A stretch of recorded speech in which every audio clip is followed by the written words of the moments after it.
What's up, guys? Welcome back to Stephen Somerville Irish Rugby. As today, I do a preview on this channel. When was the last time I've done a preview on this channel? It's been that long. It's been that long. Which is for an Ulster fan, is a very big game. I would consider if you were having an inter-pro game this November after the international break, you think it's no big deal. But looking at Ulster's standpoint, and looking at how the squads will line up on Saturday night, which I will be there at the RDS as an away supporter. Come on, the Ulstermen. No, but I hope big up to all the Irish fans as well, big up to the Leinster fans as well. But you know, just I would think this is a very very big game for both sides, especially for Ulster and Leinster, because I think Ulster are going to come into this game off the back of a really really poor result the last time at Leinster Road against Connacht. We lost by 36 points to 11, and I was there. It wasn't a good game at all from start to finish. Mine wasn't Ulster from what they were having beforehand. But sure, I don't even think Ulster played well. Before the time due to what happened. But it's going to be. I see this game as a very very big test and a big game for Ulster. I think Leicester will see this as a big game too because they're only 4 points ahead at the top, and if they were to drop points at home to Ulster with now Leinster's depth, I can definitely credit Leinster's depth. I've never seen such a depth in all my life. That's so good. Like I'm sure we'll get into the predicted lineups, towards the end of the video, which I'm going to be doing in another section. But Leinster will see this game as a very big game for them as well. Especially also Ulster will see it more bigger than Leicester's, but it depends on what the fan bases say, because it's all for grabs for that top seed in the Irish group. But I know the full table takes part into play as well. But I think Ulster have to go to the RDS. I think as an Ulster standpoint, we have to go to the RDS, and we actually have to give them a game for once down there, because I don't think, apart from apart from that 8 years ago, since we last beat them there, we haven't really given them a game at the RDS. It's all been Leinster. I kind of want to go down to Leinster this time and actually give them a game. We've seen Connacht actually do it. We've seen Munster do it over the past 8 years since the last time we've been there. We've never given Leinster a game down there. So I think where the squads are going to be, this is the perfect time, I think, for Ulster to play Leinster, because I do feel we need to give them a game, because if we don't give them a game, then you have to question where this Ulster team is going in terms of are they up to the mentality as we think they are. But I think Julian from Ireland is about to come in for Ulster, just not this week though, unfortunately, because he's going to be playing for the Barbarians. I think he's going to be coming his first appearance for Ulster away to Ospreys. That's the way I see it. When he comes in without him, but Ulster. We'll get into projected lineups at the end. But this is going to be a very special video as well, because not only we're going to be previewing the Leinster versus Ulster video, but I was lucky enough to interview Stephen Watson from BBC Northern Ireland, who's the presenter of Ulster Rugby Live on BBC Sport with Rory Best and Tony Bow. I don't know if any of you Ulster fans have watched BBC lately on the on the TV, but was able to interview Stephen Watson, and I was also be able to interview Jim Neely, the BBC Sport long time commentary, and he's also been doing Ulster games for a long time. He's been doing Ireland game for a long time. He was such a legend in commentators up here in Ireland, and I was able to sit down with them both through Zoom and ask them, what's it like. I split into three sections. For First one's going to be Stephen Watson. So here's his thoughts with Ulster Rugby being back on the BBC now, and then I'll be able to ask him what is Ulster's expectations going forward. Hope you enjoy. I'll catch you guys near the end of the video for the predicted lineups. So, Stephen Watson, the BBC Rugby is glad to welcome back on NI that Ulster Rugby will have an Ulster Rugby show and Ulster Rugby Live back to BBC for terrestrial audiences. I'd like to get your response to what's the response been like for the comeback of this BBC NI Live and Ulster Rugby show. The feedback has been incredible. We've had a great response to the rugby coming back on BBC Northern Ireland, not just for our live games, but as you said, you mentioned the Ulster Rugby show as well, which is kind of a new addition to our rugby coverage this year. So my colleague Gavin Andrews presents that programme with two of the biggest names in Ulster and Irish rugby, Tommy Bow and Rory Best, who were two wonderful players and have turned into two great television pundits now as well. So we like to bring a bit of humour to that programme, as well as good analysis and highlights of games. So that's been a really good addition to our coverage. And of course, the jewel in the crown of our coverage is the live matches, we've been managed to secure 6 or 7 live Ulster home matches this season. And we're thrilled to be able to get those back again. You know, BBC Northern Ireland were so disappointed to lose the coverage a few years ago. But look, we're a small nation. We find it hard to compete against the big satellite broadcasters. So, you know, credit to my bosses and bosses in BBC Northern Ireland and to the Pro 14, now the new United Rugby Championship, for all they have done to try and bring Ulster Rugby and the entire United Rugby Championship back on to free to air in some shape or form. And we would like to think that, you know, I know you're an Ulster Rugby fan as well, and you got into Ulster Rugby by watching the coverage on BBC television. And that's one of the really important things to me as well, that we hope that, you know, people who are rugby fans will go and find their rugby to watch whatever station it's on. But we like to think if it is on free to air at prime time on a Friday night, yes, it's up against EastEnders on BBC One and Coronation Street on ITV.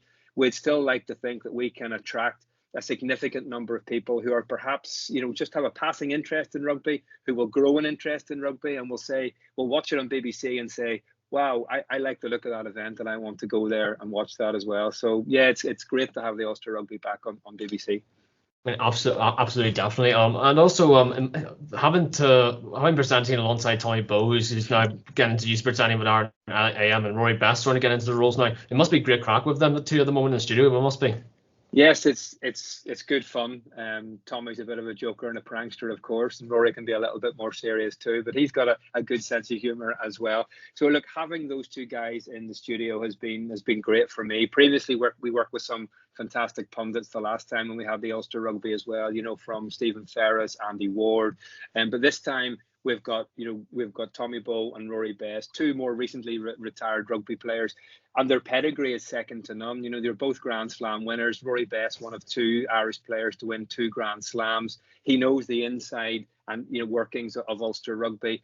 He's still very much got his finger on the pulse of what is going on. So yes, look, it's great to work with those two. We try and make it light at times as well as having some serious analysis. But look, it's great having those two in the studio, and of course having, you know, one of Ulster and Ireland's best ever players, David Humphreys, as part of our commentary team as well, to have him on co-commentary, and he'll be commentating on the 6 live games that we have as well. Our next one, we're looking forward to Boxing Day against Connacht. Should be great.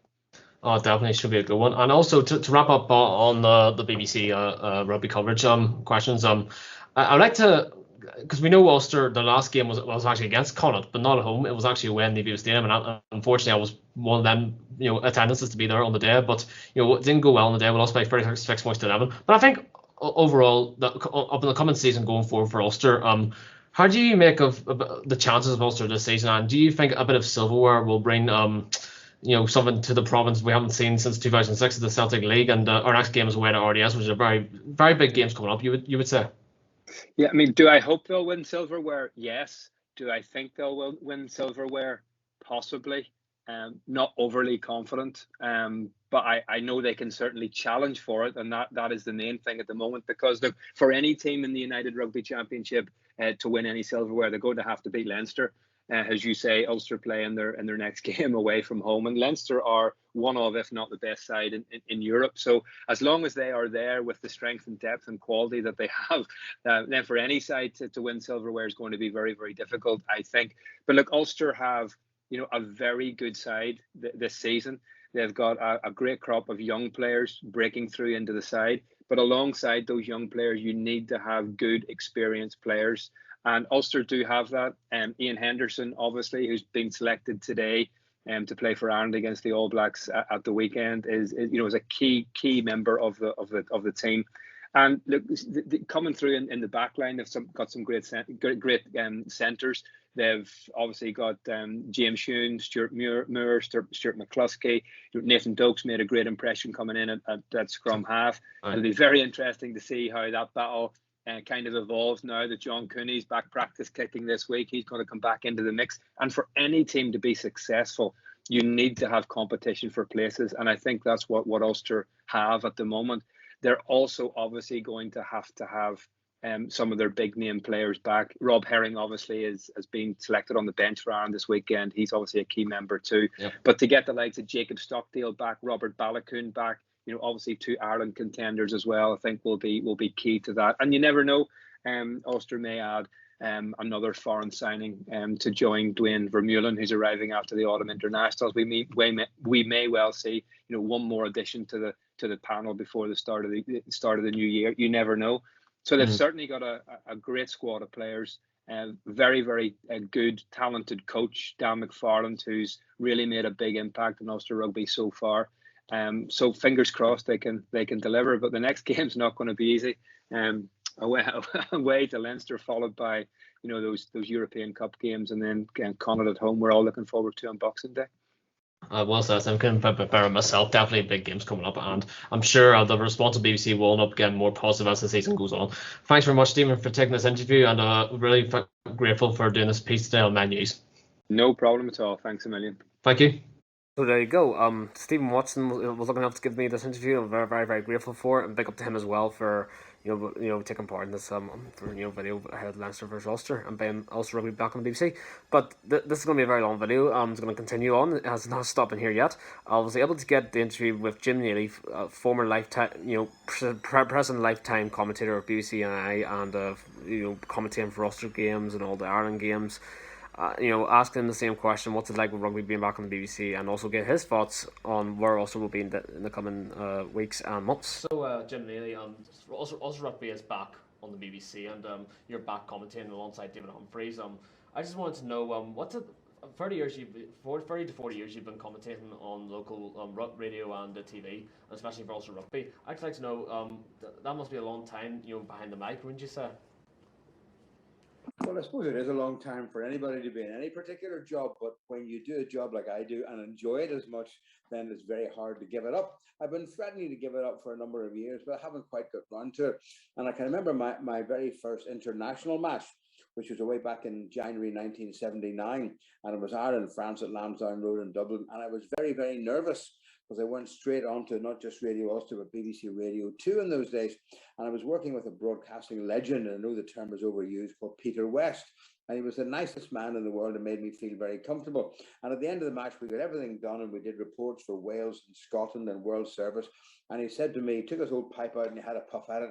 And he said, Jimbo, he said, here we are in the best seat in the house, watching the game we love, he said, and somebody's paying us to be here. So I thought, I've never forgotten that. And he was absolutely right.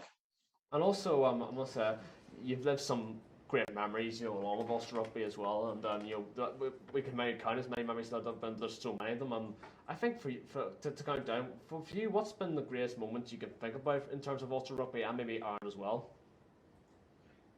In terms of Ulster Rugby, there were quite a few, but if one single moment was to stand out for me that I would take great pride in because I enjoyed it so much and it was so unexpected, was the try that David Humphreys scored against Stade Francais in the semi-final of the European Cup in January 1999. And Ulster were getting pushed back in the scrum, and Andy Matchett went on the narrow side, and David suddenly popped up and he chipped the ball, and Sheldon Coulter caught it and came infield and passed it back to David. And we were on the far side of the field in a commentary box, which was like a garden shed. And there were cameras on top of it, and there was scaffolding, and people were trying to see, and they were jumping up on the scaffolding and shaking the scaffolding. And the camera, number one camera, who was following David all the way down the far touchline, very nearly lost it, and he dived over and scored. And that was a try that broke the hearts of Stade Francais, because they came, and one of them had said to me the day before that they thought they would win by 40 points. They were so cocky and so confident. And I mean, Ulster was a team of sort of part-timers and people who took time off work to go and do it. It was an extraordinary season and an extraordinary game. And the final itself wasn't much of a game, but the occasion on Dublin that day, when half of Northern Ireland turned up, somebody said, whoever's last to leave Northern Ireland, make sure you turn off the lights. And everybody appeared, and Lansdowne Road was a sea of red and white, and the beat Columbia. As I say, it wasn't a great game. It was the most fantastic of occasions. I know you mentioned David Humphreys as well, Jimmy, because I know when I realised whenever I looked back on the coverage that David Humphreys was commentating alongside you, and You've worked alongside post commentators for years. And you're getting used to David Humphreys now in the box. What's it like working with David Humphreys inside the box? Well, my first experience of commentary with David came in the 2015 World Cup, and he had left Ulster and was over as director of rugby in Gloucester. And all Ireland's games were being played in the group games were being played either in Wales or in London. And I asked David, would he like to sit in with me and do the World Cup commentaries? And he said, absolutely. Now, the first couple, he was a wee bit late. He tends to be able to leave things a little bit on the late side, but he arrived in Cardiff just as the anthems were being played. And I threw a question to him right at the start of the game, and he did it as if he'd been doing it for 100 years. His knowledge of the game was absolutely second to none. He's a very intelligent man, a qualified lawyer by profession, but the fact that he knows his rugby inside out made such a difference. So he was an absolute joy to work with. So we did that. We did that World Cup, and we thought, since he's now back living in Northern Ireland, it'd be nice to have him in doing those live games on the new rugby competition that we've got at Ravenhill. I've worked with a lot of very good second voices. I mean, his brother Ian has done a lot with me. Tony McWhirter has been very good. Philip Rainey before that was excellent. Ryan Constable, who played for Ulster and played for Australia, and the great Fergus Slattery was my second voice for about 10 years. So when you get somebody that and of course Tony Ward in recent times doing the internationals, and when you get somebody that you get on with, it makes such a difference, and you sort of bounce off each other, and you can almost anticipate what the other person is going to say, and when he wants to come in, and they sometimes give me a nudge with the elbow and say, "Shut up for a minute and let me talk." Well, I'd like to just to round up on this last question. When you, Jim, it's an absolute pleasure, talking to you about BBC back in the rugby. I'd like to know Ulster rugby's expectations coming up, because we all know when Ireland beat the All Blacks, this past Saturday, it was another great triumph. But I'm sure, moving on, Ulster are going to be playing Leinster next and the RDS next. That's a big game for them. Got some really big games right up till Clermont in January at home. So for your expectations for Ulster, the season and for the BBC, hopefully get some good games. How do you see the season going out for Ulster if it all comes to play? Well, Stephen, Ulster started off particularly well, and they won their first games in the new championship reasonably handily without playing wonderfully well. They made a few errors, but they got through, and they got bonus points in each of the games. And after 4 games, they were sitting at the top with maximum points. And then it all came crashing down to the ground when they played Connacht at the Aviva Stadium at Lansdowne Road, and a lot of the frailties and a lot of the problems which had been plaguing them for the past 2 or 3 years came back. Connacht, I thought, played particularly well, and Ulster didn't play particularly well. Now, with a bit of luck, by the time the Leinster game comes around, a lot of the Leinster players who've been involved with Ireland may not be allowed to play. Ulster haven't had too many, just Ian Henderson and Rob Herring so far. So it'll be interesting to see what kind of a side Leinster put out. But they're good enough and strong enough to probably put out a second team that would beat most other clubs' first teams. So that's going to be a tough one. And then Ulster have got Connacht after that, and then they've got the European games against Clermont and against Northampton, and then they've games over the holiday period, and then it's Europe again. So having had a kind of a stop-start beginning to the season, then it's going to be full on, and every single game is going to be an important game. They have to win all their home games in the new championship. They've got to try and pick up points away from home, because if they don't, they're not going to get into the quarterfinals or the knockout stages. And they haven't won any silverware since 2006, and that was a long time ago. And that was David Humphreys dropped a goal right at the end of the game against Swansea. Thanks very much, Jimmy, for doing this today. It was really great talking to you today about Ulster. That's my pleasure, Stephen. So guys, it's the next day I'm filming this. I didn't have time to finish off this intro, but I've got the time now to finish this intro off. It was great talking to Jim Neely and Stephen Watson about Ulster Rugby being back on the BBC and our Ulster's chances going forward for the season, and also Leinster coming up in the big game. I said at the start of the video that I'm going to be doing my predicted lineups, so I'm going to get into them very, very quickly. In the way I think that Leinster and Ulster will rotate. I'll start with Leinster. If you look at Leinster, they've got a lot of Leinster players in that Irish squad, and a few have gone down, unfortunately. So I think they'll start with I think Ed Byrne, and I think the likes of James Tracy, Sean Cronin, Devin Toner, Ross Maloney, Will Connor, Scott Penny, Rhys Ruddock, Max Deegan, Luke McGrath potentially alongside Ross Byrne. I think Roy McLaughlin's out with an injury.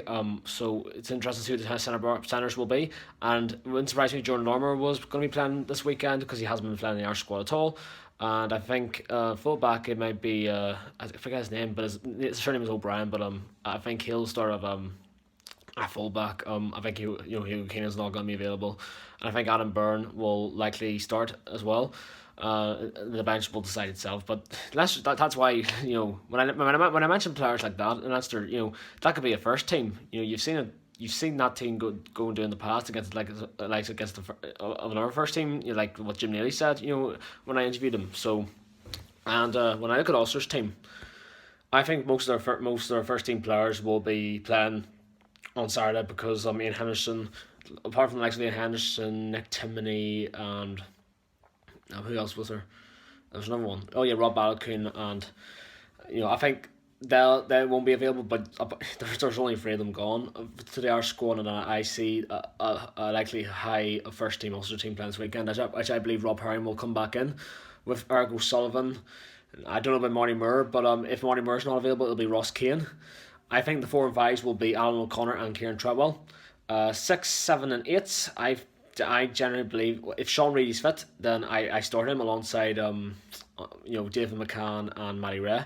That's the only option we can go for there. So no Julian Vermeulen. I'm playing for the Barbarians. So my scrum half is going to be Nathan Doak paired alongside Billy Burns again. Nathan Doak's shown massive potential, and I see him starting because of the way. Who knows if John Cooney will be back on the bench. There's no word yet, but we'll find out what the teams are. We'll head on Friday, I think the teams come out. We'll see where John Cooney's at. And Billy Burns for me, I think Billy Burns was definitely a good sort of upgrade whenever we signed him a few years ago. He definitely helped the 10's position. I think he's definitely a great player. I just think hasn't really shown up in the big games for Ulster. And for me, this will be a game for him to decide where he is in terms of Ulster standards going forward, because he'll need a big game on Saturday definitely. So my 11 and 14s it's pretty mixed between me, because I'm going away because I don't think Jacob Stockdale is available, and I don't think Ben Moxham is available. So I think it's going to be even McElroy and Craig Gilroy down the wings.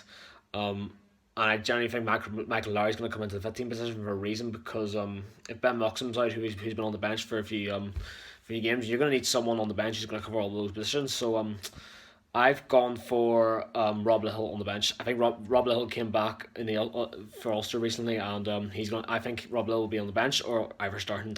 You just don't know yet, but that's where I see his stance so far. And I think the centres are going to be first teamers, and I think it's going to be Sheer McCluskey and James Hume, who have not gone the Irish starting 23 in the 3 matches, but there you go. Yeah, and I think the bench is going to be I think it's John Andrew. I don't know about where Bradley Roberts is, but who knows. 17 I'm going to go for Andrew Warwick, and 18 is either Gareth from, I can't spell the surname, but his name's Gareth, or it could be Ross Kane if Marty Moore's fit. So 19 I'm going to go for Sam Cotter, obviously because he's been captain also for a few games, and he'll likely be in the squad eventually this Saturday, I believe. 20 Greg Jones. 21 it's either John Cooney or Dave Shanahan, potentially where it goes.